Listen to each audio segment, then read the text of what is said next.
இந்த உலகத்தில் ஒவ்வொருவரும் சந்திக்கக்கூடிய மிகவும் முக்கியமான ஒரு பிரச்சனை என்றால் அது பொருளாதார பிரச்சனை தான். பொருளாதாரத்தில் இருக்கக்கூடிய சிக்கல்கள் தீர்ப்பதற்காகத்தான் ஒவ்வொருவரும் கஷ்டப்பட்டு உழைத்து சம்பாதிக்கிறார்கள். இருப்பினும் பலராலும் அந்த சிக்கலில் இருந்து வெளியில் வர முடியாத ஒரு சூழ்நிலை இருக்கிறது. அந்த சூழ்நிலையை நீக்கி பொருளாதார தேவைகள் பூர்த்தியடைவதற்கு மகாலட்சுமி தாயாருக்கு வைக்க வேண்டிய நெய்வேத்தியம் என்ன என்பதை பற்றித்தான் இந்த வீடியோவில் பார்க்க போகிறோம்.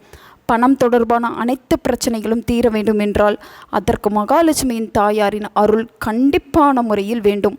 எத்தனை தெய்வங்களை நாம் வழிபட்டாலும் மகாலட்சுமியின் அருள் இருந்தால்தான் நமக்கு பணம் என்பது வரும். மேலும் அது நம்முடைய கையிலும் தங்கும், பொருளாதாரத்தில் முன்னேற்றமும் உண்டாகும். அப்படிப்பட்ட மகாலட்சுமி தாயாரை பலவிதமான சூட்சமமான முறையில் வழிபாடு செய்வதுண்டு. அந்த வகையில் ஒரு வழிபாட்டு முறையை பற்றி தான் இப்போது பார்க்க போகிறோம். மகாலட்சுமி தாயாரை வழிபாடு செய்வதற்கு உகந்த கிழமை என்றதும் நம் நினைவுக்கு வருவது வெள்ளிக்கிழமைதான். வெள்ளிக்கிழமையோடு சேர்த்து நாம் செவ்வாய்க்கிழமையும் மகாலட்சுமி தாயாரை வழிபாடு செய்தோம் என்றால் நம்முடைய வாழ்வில் நல்ல முன்னேற்றம் உண்டாகும். ஒவ்வொருவருக்கும் ஒவ்வொரு விதமான வழிபாட்டு முறை என்பது தெரியும். தங்களுக்கு தெரிந்த எந்த வழிபாட்டு முறையாக இருந்தாலும் அதை முழுமனதோடு செய்ய வேண்டும் என்பதுதான் முக்கியம்.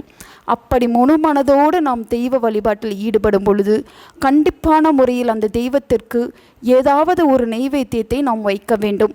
அந்த நெய்வேத்தியத்தை பொறுத்து கூட நம்முடைய வழிபாட்டு பலன் என்பது மாறுபடும். அந்த வகையில் பொருளாதார தேவைகள் பூர்த்தியடைவதற்கு மகாலட்சுமி தாயாருக்கு ஒரு நெய்வேத்தியத்தை நாம் வைக்க வேண்டும். இந்த நெய்வேத்தியத்தை செவ்வாய் வெள்ளிக்கிழமையில் எந்த நேரத்தில் வழிபாடு செய்கிறோமோ அந்த நேரத்தில் மகாலட்சுமி தாயாருக்கு முன்பாக வைத்து வழிபாடு செய்துவிட்டு பிறகு வீட்டில் இருக்கக்கூடிய அனைவரும் அதை பிரசாதமாக உண்ண வேண்டும். அப்படி செய்யக்கூடிய ஒரு நெய்வேத்தியம் தான் பால், தேன், முந்திரி பருப்பு. அதாவது ஒரு சிறிய கிண்ணம் அல்லது கிளாஸில் பாலை எடுத்துக்கொள்ளுங்கள்.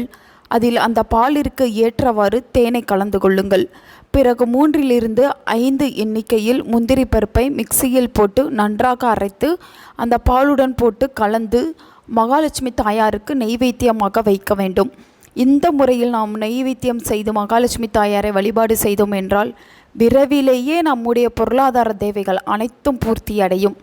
எந்த முறையில் வழிபாடு செய்வதாக இருந்தாலும் முழு மனதோடு, மனநிறைவோடு, மகிழ்ச்சியோடு நாம் வழிபாடு செய்தோம் என்றால் அந்த தெய்வத்தின் அருளால் நாம் என்றைக்கும் மகிழ்ச்சியுடன் திகழ்வோம். உங்கள் நண்பர்களுக்கும் உங்கள் உறவினர்களுக்கும் இந்த வீடியோவை ஷேர் பண்ணுங்கள். அவங்களும் இதை பற்றி தெரிஞ்சுக்கிடட்டும். ஆன்மீகம் டிவி தமிழ் சேனலை சப்ஸ்கிரைப் பண்ணுங்கள்.